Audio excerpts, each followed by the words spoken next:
दोस्तों, एक बार की बात है।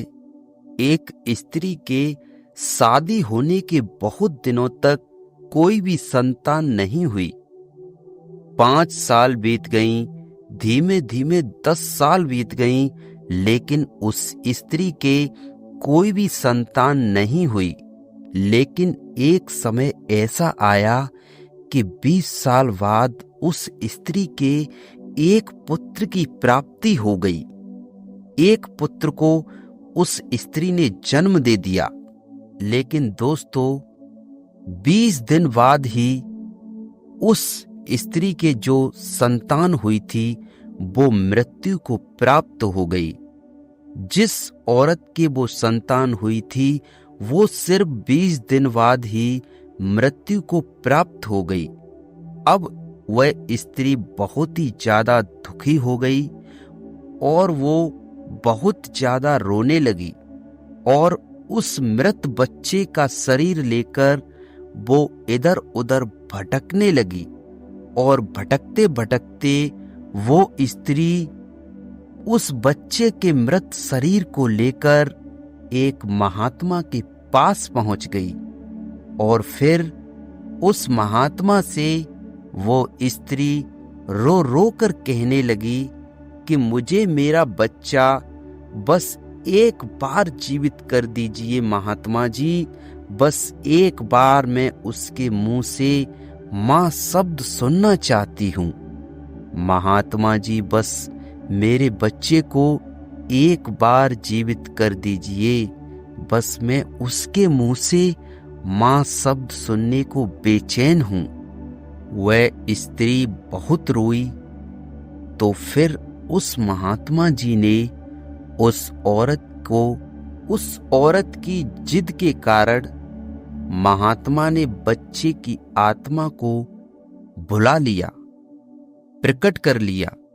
और फिर उस स्त्री ने उस आत्मा से कहा कि मैं तुमसे सिर्फ एक बार माँ शब्द सुनने के लिए बहुत बेचैन हूं। बस एक बार मुझसे माँ शब्द कह दीजिए, बस एक बार। तो उस आत्मा ने उत्तर दिया। आत्मा ने कहा, कौन माँ? किसकी माँ? कैसी माँ? अरे, मैं तो तुमसे कर्मों का हिसाब करने के लिए इस धरती पर आया था। मैं क्या तुमसे माँ कहने के लिए थोड़ी आया था? तो उस स्त्री ने उस आत्मा से पूछा, कौन सा हिसाब? कैसा हिसाब? आत्मा ने उत्तर दिया, अरे, भूल गई क्या?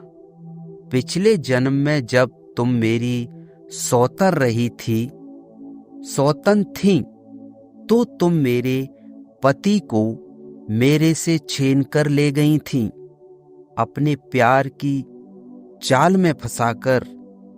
तो उस टाइम पर मैं बहुत रोई थी, मैं बहुत तड़पी थी, बहुत रोई थी तुमसे अपना पति मांगने के लिए। बहुत रोई, पर तुमने मेरी एक न सुनी, बिल्कुल नहीं सुनी। तब मैं रो रो कर बहुत बुरी तरह टूट चुकी थी, बहुत रोई थी मैं। और आज देखो तुम रो रही हो। तुम्हारे साथ जो मेरे पिछले जन्म का हिसाब था वह आज मैंने पूरा कर लिया और मर गया। इतना कहकर वह आत्मा वहां से चली गई। तो उस स्त्री को बहुत बड़ा झटका लगा।